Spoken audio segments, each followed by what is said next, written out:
बिस्मिल्लाहिर्रहमानिर्रहीम अस्सलामु अलैकुम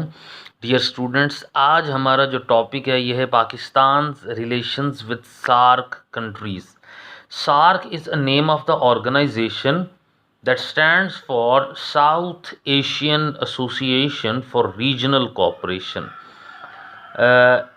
ये हमारे पास इलाकाई ताउन की एक तंजीम थी जो एशिया के अंदर इसको फॉर्मुलेट किया गया, और south Asian Association for Regional cooperation का बुनियादी एजेंडा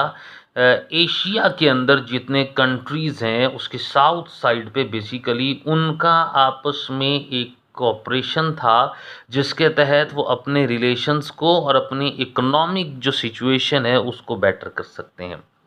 बेसिकली ये कहा जाता है कि ये जो south Asian Association for Regional cooperation है, इस ऑर्गेनाइजेशन की फॉर्मेशन का जो आइडिया है ये बांग्लादेश के प्राइम मिनिस्टर जो थे मिस्टर ज़ियाउर रहमान 1980s के अंदर उन्होंने एक आइडिया दिया, और फिर इस आइडिया को फर्दर प्रैक्टिकल एक फॉर्म उसको दी गई, एक शेप दी गई, और ये ऑर्गेनाइजेशन आफ्टर 5 इयर्स यानी कि 1985 के अंदर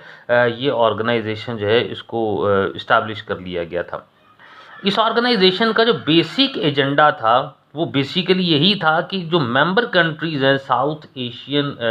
area geographical point of view से उनके अंदर बाहमी तौर पर एक कोऑपरेशन जो है उसको इंक्रीज़ करना। अच्छा, इसमें जो कंट्रीज़ थे जो इसके अंदर शामिल हुए उनमें से एक पाकिस्तान था, फिर इंडिया था, इसके साथ साथ बांग्लादेश, श्रीलंका, अफ़गानिस्तान, नेपाल, मालदीव्स और इसके साथ साथ जो भूटान था। ये कंट्रीज़ जो है 8 कंट्रीज़ इसके अंदर जो है वो ये शामिल हुए उसमें से।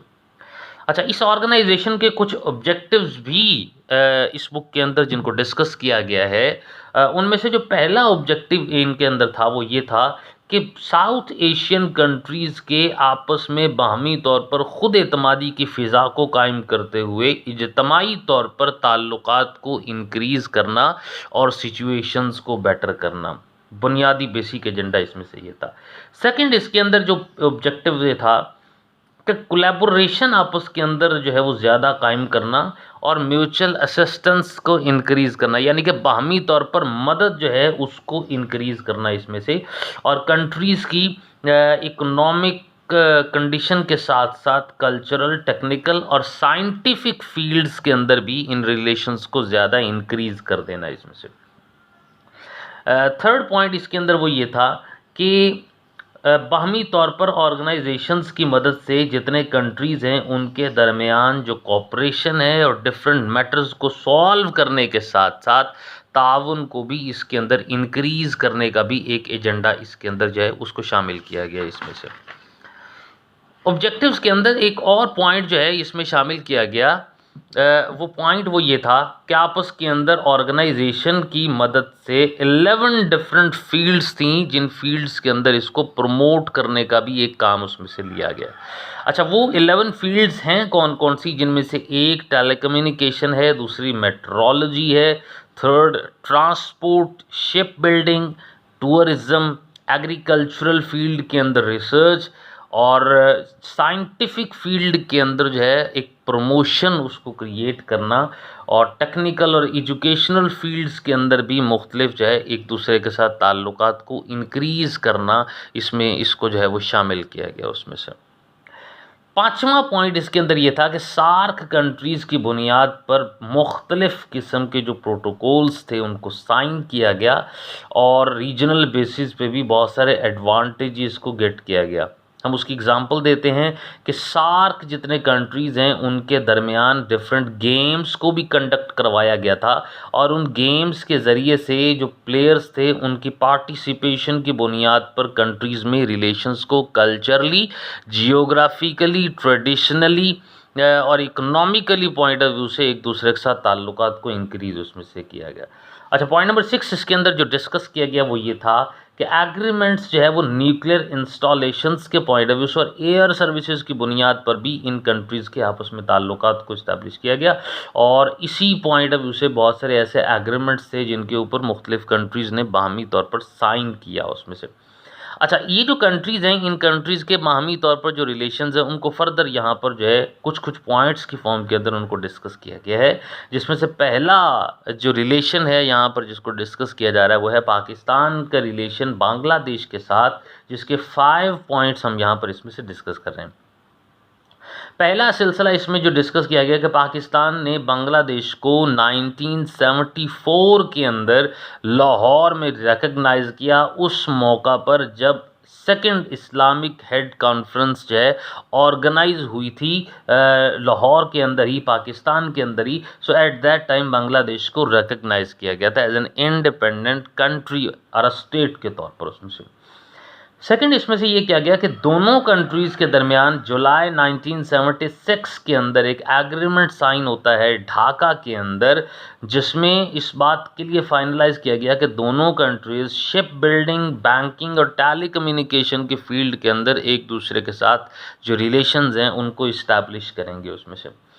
फिर सार्क के हेड्स की पहली मीटिंग 1985 के अंदर जब ऑर्गेनाइज होती है, और 7th मीटिंग जब सार्क के हेड्स की ऑर्गेनाइज होती है 1993 के अंदर ढाका के अंदर, जो कि बांग्लादेश का कैपिटल है। सो एट दैट टाइम ये बात फाइनलाइज की गई इन 2 मीटिंग्स के अंदर कि पाकिस्तान और बांग्लादेश इस ऑर्गेनाइजेशन के तहत अपने ट्रेड के जो रिलेशंस हैं उनको ज़्यादा अच्छे तरीके से इस्टेब्लिश करेगा उसमें से।